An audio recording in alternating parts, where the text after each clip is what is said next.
નમસ્તે બાળકો, ધોરણ 5 વિષય ગુજરાતીમાં આપણે 8મો પાઠ જોયેલો ચરણોમાં. તો હવે આપણે એના આજે શબ્દાર્થ અને સ્વાધ્યાય જોવાનો છે. તો આપણે પહેલાં શબ્દાર્થ એના જોઈએ. શબ્દાર્થ એટલે કે શબ્દોનો અર્થ. તો આપણે પહેલાં જોઈએ કે ઉગમણે તો કે સૂરજ ઉગવાની દિશામાં કે પૂર્વ દિશામાં. આભ તો કે આકાશ. નભ ચરણોમાં કે પગમાં. ઉમંગ તો કે ઉત્સાહ આનંદ. વગડાના તો કે જંગલ કે વેરાન પ્રદેશના. ગાન તો કે ગીત.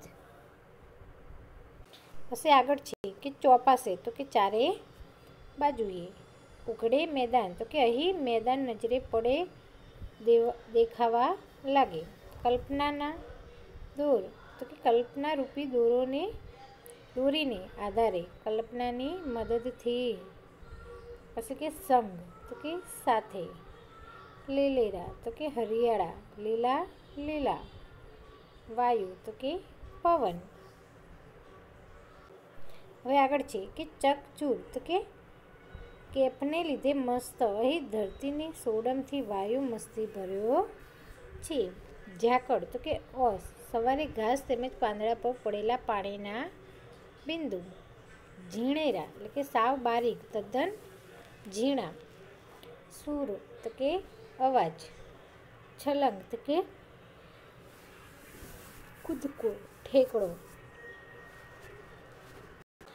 તો વિદ્યાર્થી મિત્રો, હવે આપણે આગળ સ્વાધ્યાયનો જોઈએ. સ્વાધ્યાયમાં પ્રશ્ન 1 છે કે નીચેના દરેક પ્રશ્નોના ઉત્તર એક વાક્યમાં લખો.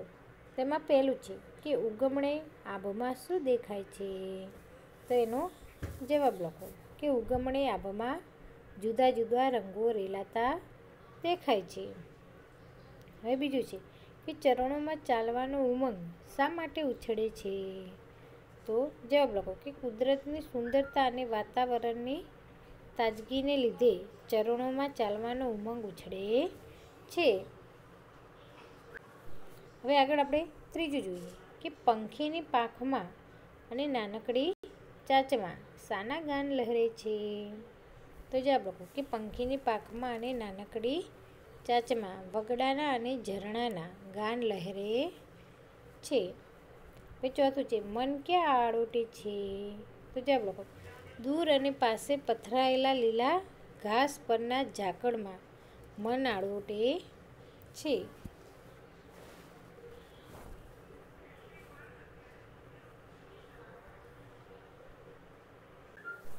હવે પ્રશ્ન 2 છે કે નીચેના શબ્દોનો ઉપયોગ કરી એક વાક્ય લખો.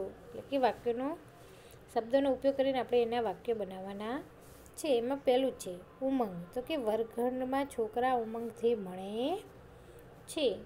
હવે બીજું છે કે ચોપાસ તો કે મારી ચોપાસ ફૂલોના છોડ હતા. હવે ચકચૂર તો કે પૈસાના નશામાં તે ચકચૂર થઈ ગયો છે.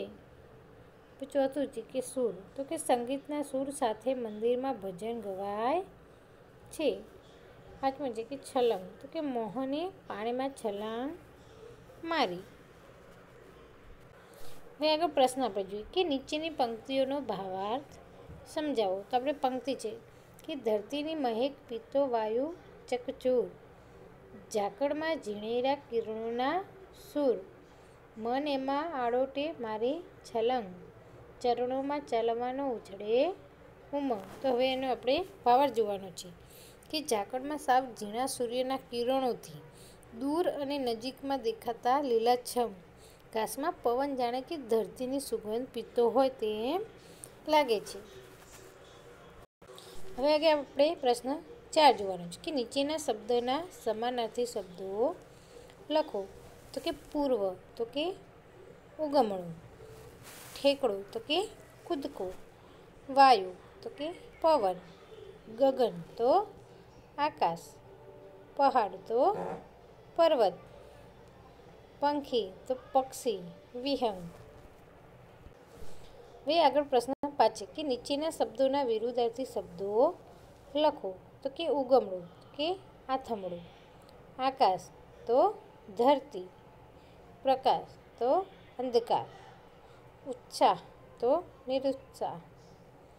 નાનું તો મોટું, દૂર તો નજીક. હવે આપણે વિદ્યાર્થી મિત્રો આગળ પ્રશ્ન 6 જોવાનો છે કે નીચેના શબ્દોના પ્રાસમાં વપરાયેલા શબ્દો કાવ્યમાંથી શોધીને લખો. એટલે પ્રાસમાં વપરાયો હોય એ શબ્દો આપણે શોધીને લખવાના છે. તો પહેલું આપ્યું છે કે રંગ. રંગ તો કે ઉમંગ. બીજું છે ગાન. ગાન તો કહો મેદાન. ત્રીજું છે સંગ તો કે ઉમંગ. ચોથું છે છલંગ તો કે ઉમંગ. તો વિદ્યાર્થી મિત્રો આપણે આજે પાઠ 8માં ચરણોમાં શબ્દાર્થ અને સ્વાધ્યાય જોયું. તો તમારે બધાને શબ્દાર્થ અને સ્વાધ્યાય તમારી નોટબુકમાં લખવાનો છે.